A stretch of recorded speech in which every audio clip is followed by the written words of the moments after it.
मित्रांनो, आज श्रावणातील पिठोरी अमावस्या आणि त्याच निमित्ताने आज आपण श्रवण करणार आहोत पिठोरी अमावस्येची कथा. आटपाट नगर होते. तिथे एक ब्राह्मण होता.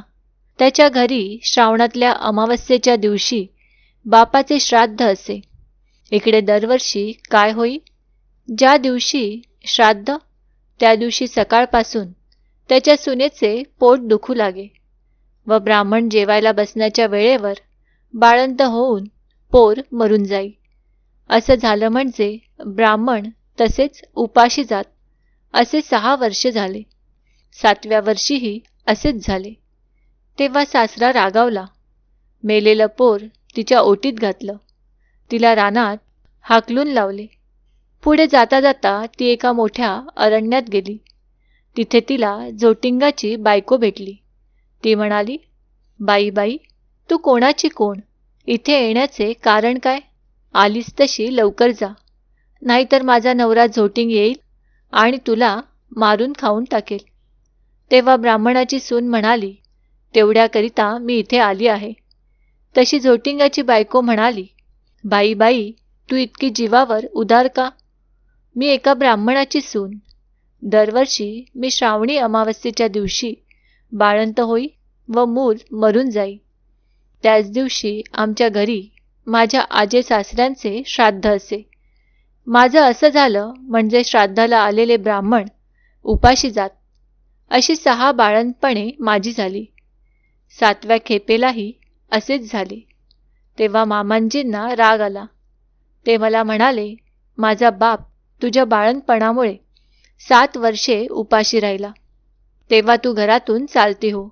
असे म्हणून हे मेलेलं मूल माझ्या ओटीत घातले आणि मला घालवून दिले. नंतर मी इथे आले.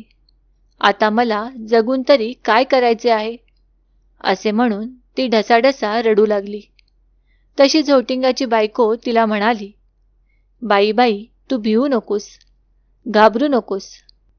अशीच थोडीशी पुढे जा. तिथे तुला एक शिवाचे लिंग दृष्टीस पडेल. बेलाचे झाड लागेल.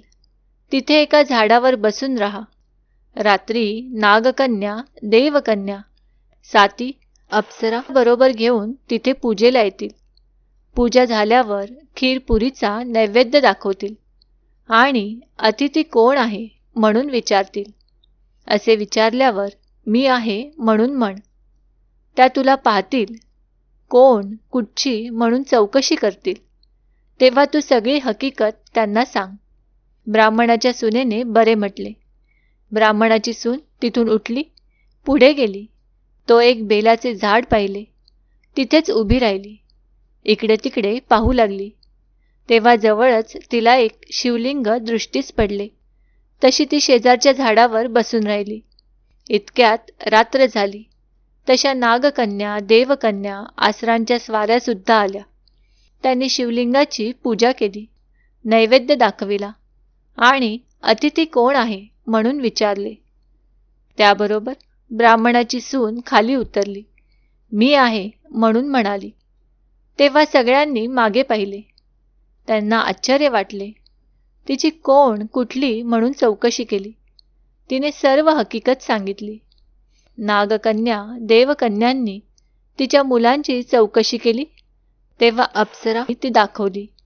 पुढे त्यांनी तिच्या 7ही मुलांना जिवंत केले आणि तिच्या हवाली केले. पुढे तिला हे व्रत सांगितले.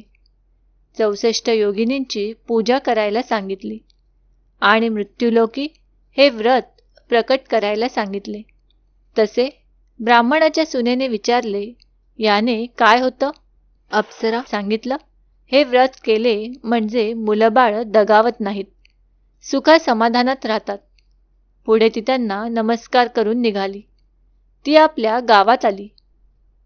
लोकांनी तिला पाहिले. ब्राह्मणाला जाऊन सांगितले, भटजी भटजी, तुमची सून घरी येत आहे. त्याला ते खोटे वाटले. अर्धघटकेने पाहू लागला. तो मुलबाळ दृष्टीस पडू लागली. पाठीमागून सुनेला पाहिले. तसा उठला, घरात गेला. मूठभर तांदूळ, तांब्याभर पाणी आणले. तांदूळ सुनेवरून आणि मुलांवरून ओवाळून टाकून दिले.